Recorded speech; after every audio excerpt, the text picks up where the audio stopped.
Hola, buenos días. El día de hoy vamos a continuar con el capítulo número 17, que se llama Donde Picaporte se toma, se toma demasiado interés por su amo y lo que se sigue. En este capítulo, pues recordamos primero, antes que otra cosa, que estos capítulos se iban entregando semana con semana durante pues un periodo, creo que de octubre a enero, más o menos, en un año se iban entregando en un periódico.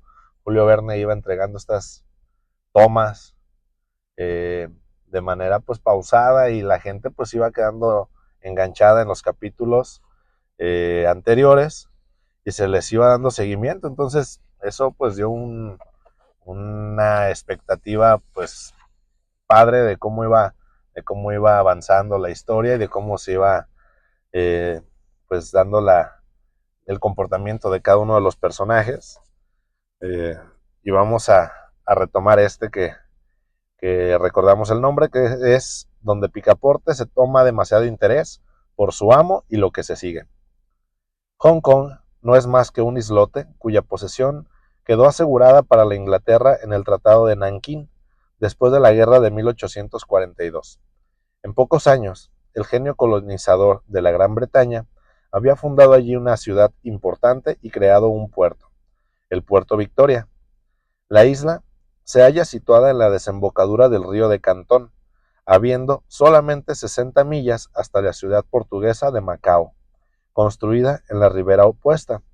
Hong Kong debía, por necesidad, vencer a Macao en la lucha mercantil, y ahora la mayor parte del tránsito chino pasaba por la ciudad inglesa.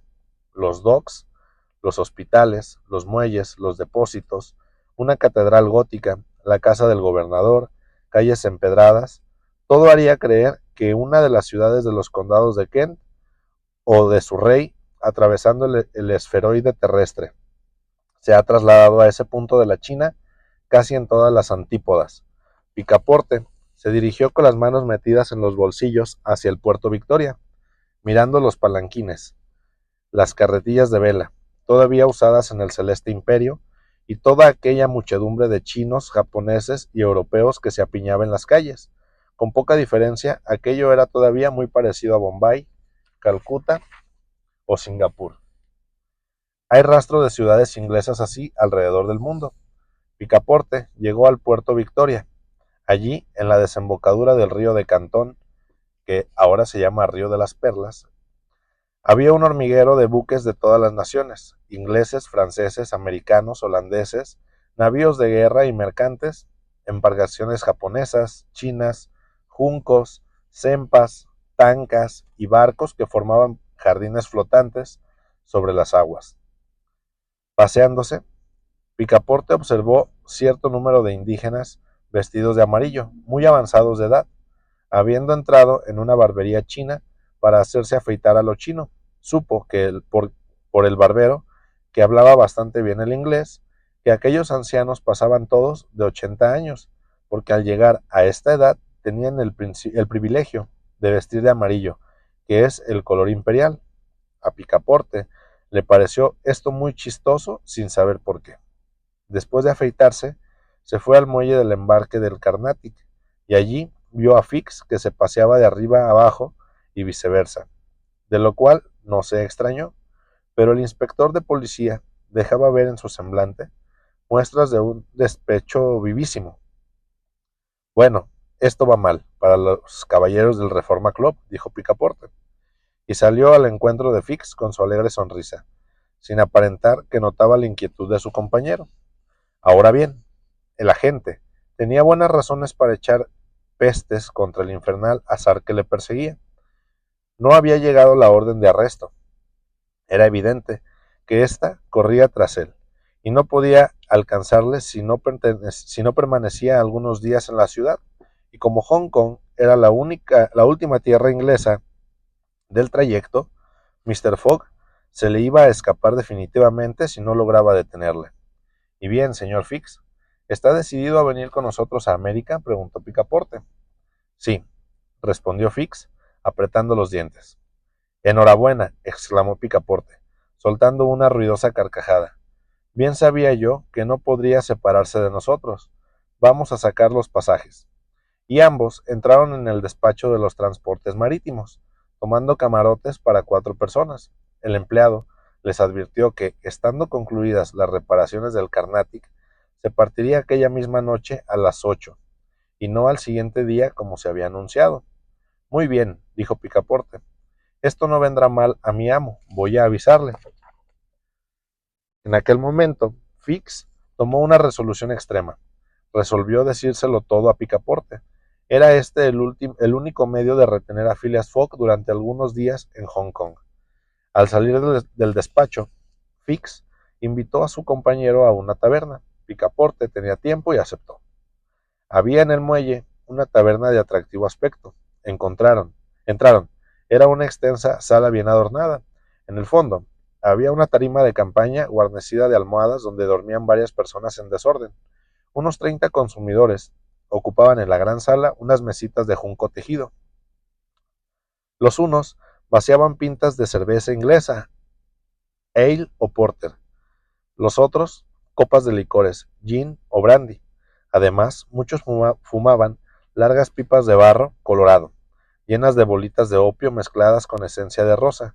Después, de vez en cuando, algún fumador enervado caía bajo la mesa, y los mozos, cogiéndolo por los pies y la cabeza, lo llevaban al tinglado para que allí durmiera tranquilamente. Estaban allí colocados unos 30 de estos embriagados, unos junto con otros, en el último grado de embrutecimiento. Fix y Picaporte comprendieron que habían entrado en un fumadero frecuentado por esos miserables, alelados, enflaquecidos, idiotas, a quienes la mercantil Inglaterra vende anualmente 260 millones de francos de esa funesta droga llamada opio. Tristes millones cobrados sobre uno de los vicios más funestos de la naturaleza humana. Bien, ha procurado el gobierno chino remediar este abuso por medio de leyes severas, pero en vano. De la clase rica, a la cual estaba al principio formalmente reservado el uso del opio, descendió el vicio hasta las clases inferiores, y ya no fue posible contener sus estragos. Se fuma el opio en todas partes, entregándose a esta pasión deplorable hombres y mujeres, que después de acostumbrarse a esa inhalación no pueden pasar sin ella, porque experimentan horribles contracciones en el estómago. Un buen fumador puede aspirar hasta 8 pipas al día, pero se muere en 5 años. Fix y Picaporte habían entrado por consiguiente en uno de esos fumaderos que pululan hasta en Hong Kong. Picaporte no tenía dinero, pero aceptó gustoso la invitación de su compañero. Se pidieron 2 botellas de Oporto, a las cuales hizo el francés mucho honor, mientras Fix, más reservado, le observaba con suma atención. Se habló de diferentes cosas y sobre todo de la excelente idea que había tenido Fix al tomar pasaje en el Carnatic, y a propósito de este vapor, cuya salida se anticipaba, Picaporte, después de vaciadas las botellas, se levantó para advertir a su amo. Fix lo detuvo. Un momento, le dijo. ¿Qué desea, señor Fix? Tengo que hablar de cosas serias. ¿De cosas serias? Exclamó Picaporte vaciando algunas gotas de vino que se habían quedado en el fondo de su vaso. Pues bien, mañana hablaremos. No tengo tiempo hoy. Quédese, dijo Fix. Se trata de vuestro amo. Picaporte, al oír esto, miró fijamente a su interlocutor. La expresión del semblante de Fix le pareció singular y se sentó. ¿Qué tiene que decirme? Preguntó. Fix apoyó la mano en el brazo de su compañero y bajando la voz, dijo: ¿Ha adivinado quién soy? Pardiez, dijo Picaporte sonriendo. Entonces voy a confesarlo todo. Ahora que lo sé todo, compadre. Ah, eso no tiene gracia, pero, en fin, prosiga. Esos caballeros hacen gastos bastante inútiles. ¿Inútiles? Dijo Fix. Diga lo que quiera. Ya se ve que no conoce la importancia de la suma. Pero sí que la conozco perfectamente, respondió Picaporte. Se trata de 20,000 libras. 55,000, repuso Fix, estrechando la mano del francés. ¿Cómo? ¿Mr. Fogg se habrá atrevido? 55,000 libras, pues bien, razón de más para no perder momento, dijo levantándose otra vez. 55,000 libras, repuso Fix. que hizo sentar de nuevo a Picaporte, después de haber hecho traer un frasco de brandy. Y si salgo bien librado, gano una prima de 2000 libras. ¿Qué le parece 500 con la condición de ayudarme?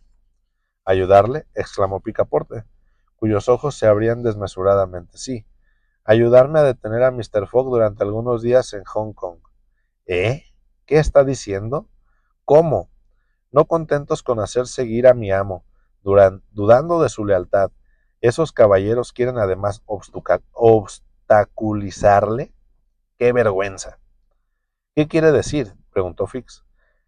Quiero decir que eso es muy poco decente. Eso equivale a despojar a Mr. Fogg y cogerle el dinero del bolsillo. De eso precisamente se trata. Pero es una inmoralidad, dijo Picaporte animándose por la influencia del brandy que le servía a Fix y que bebía sin darse cuenta. Una verdadera inmoralidad, unos caballeros, unos colegas. Fix empezaba a no comprender. ¿Unos colegas? Exclamó Picaporte. Miembro del Reform Club. Sepa, señor Fix, que mi amo es hombre honrado y que cuando hace una apuesta trata de ganarla lealmente. ¿Pero quién cree que soy? Preguntó Fix, clavando su mirada en Picaporte. Pardiez, un agente de los individuos del Reform Club, con la misión de vigilar el itinerario de mi amo, lo cual es altamente humillante. Así es que, si bien hace algún tiempo que he adivinado vuestro oficio, me he guardado muy bien de revelárselo a Mr. Fogg. ¿No sabe nada? Preguntó con viveza Fix. Nada, respondió Picaporte, vaciando otra vez su vaso. El inspector de policía se pasó la mano por la frente y vacilaba antes de tomar la palabra. ¿Qué debía hacer? El error de Picaporte parecía sincero, pero dificultaba todavía más su proyecto.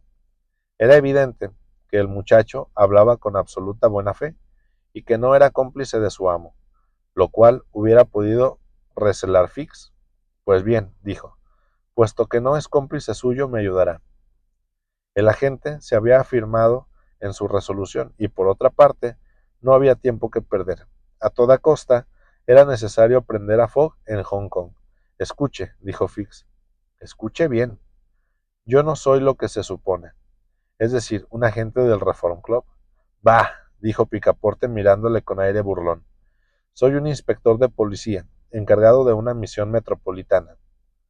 ¿Inspector de policía? Sí, y lo pruebo, repuso Fix.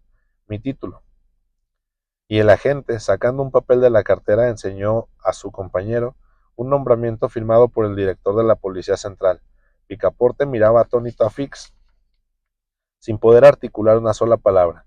La apuesta de Mr. Fogg, prosiguió Fix, no es más que un pretexto, y son víctimas usted y sus compañeros del Reform Club, porque tenía interés en asegurarse vuestra inconsciente complicidad. ¿Y por qué? Exclamó Picaporte. Escuchad, el día 28 de septiembre último se perpetró en el Banco de Inglaterra un robo de 55.000 libras, obra de un individuo cuyas señas pudieron recogerse. He aquí esas señas que son, una por una, las de Mr. Fogg. Quitá, exclamó Picaporte, golpeando la mesa con su robusto puño. Mi amo es el hombre más honrado del mundo. ¿Qué sabe, puesto que ni siquiera lo conoce?